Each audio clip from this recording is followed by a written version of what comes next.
अस्सलाम वालेकुम व्यूअर्स, मैं हूँ फ़िज़ा और ये है खाना पकाना इन ब्लॉग्स यूट्यूब चैनल। आज मैं आपके लिए सिंधी पुलाव बनाने जा रही हूँ। बहुत ही मज़ेदार सी रेसिपी है ये, बहुत ही ज़बरदस्त सी है। तो मैं आपको स्टेप बाय स्टेप बताऊँगी कि आपने सिंधी पुलाव किस तरह बनाना है। बहुत ही टेस्टी बनता है और बहुत ही आसान है। चलिए मैं आपको बताती हूँ। सबसे पहले मैंने पैन में ऑयल लिया है। ऑयल आप हस्बे ज़रूरत लें और जैसे ही ऑयल थोड़ा सा गर्म हो जाए तो उसमें तकरीबन एक बड़ा प्याज जो था वो स्लाइसेस में कटा हुआ मैंने डाला है। अब इसको मैं फ्राई करूंगी।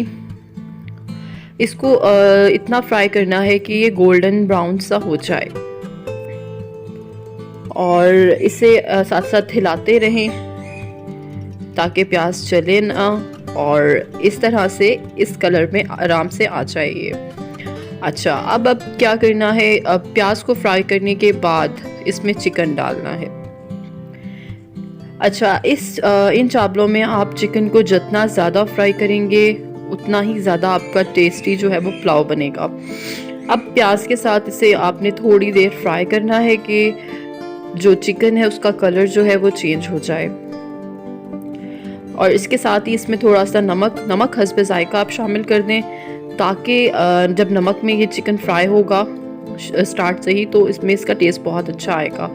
दालचीनी ली है मैंने दो बड़ी इलायची, 2 छोटी इलायची ली है और ये डाल उसके बाद 1 बड़ा चम्मच मैंने ज़ीरे का लिया है और अब मैं इसे चिकन को दोबारा से भूनूंगी।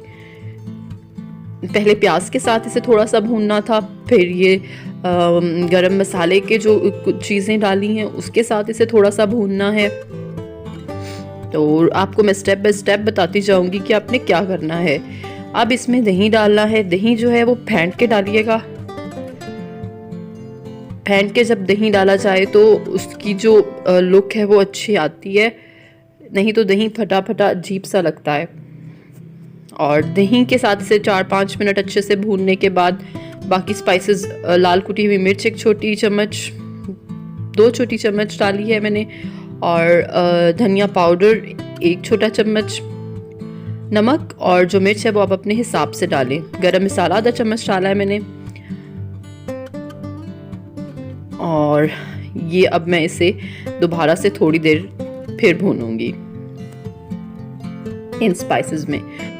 अच्छा, अब 2 टमाटर का पेस्ट मैं इसमें डाल रही हूँ। ये डाल के इसे 3 से 4 मिनट अच्छे से कुक करना है और जैसे कि अच्छे से कुक हो जाए तो फिर उसके बाद इसमें गाजर जो थी वो कटी हुई वो डाल देनी है। ना बहुत ज़्यादा बारीक काटनी है ना बहुत ज़्यादा मोटी काटनी है। और उसके बाद मटर, गाजर तकरीबन मैंने ली थी 2 से 3 गाजर और मटर जो थे वो 1 पाव थे। जितने चावल मैं बनाने जा रही हूँ उस हिसाब से ये चीज़ें मैंने डाली हैं। आधा किलो जो है ना चावल, मैं आधा किलो चावल बना रही हूँ।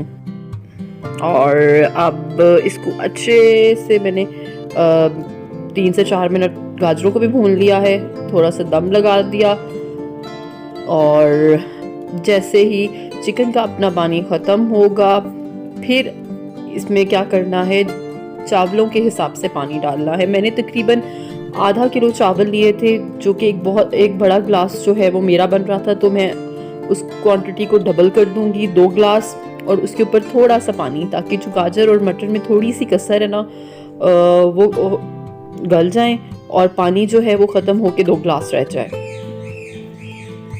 और इसे थोड़ा सा पकाना है।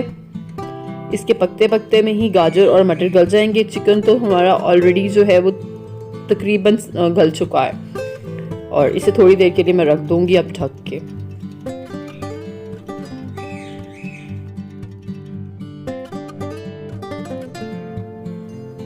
और ये देखिए गल गए हैं हमारे चावल, मैंने इसमें डाल दिए हैं। अब पानी जो है बिल्कुल थोड़ा थोड़ा, जब इतना पानी रह जाएगा बिल्कुल एंड पे सब्ज़ मिर्चें काट के थोड़ी सी वो और आधा लीमू जो है वो निचोड़ दूंगी और इसे दम पे रख दूंगी 10 मिनट के लिए।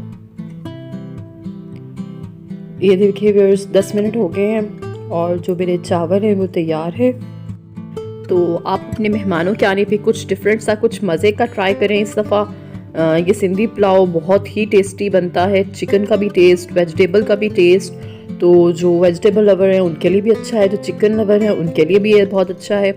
तो मुझे कमेंट्स में ज़रूर बताइएगा व्यूअर्स, मेरी ये रेसिपी आपको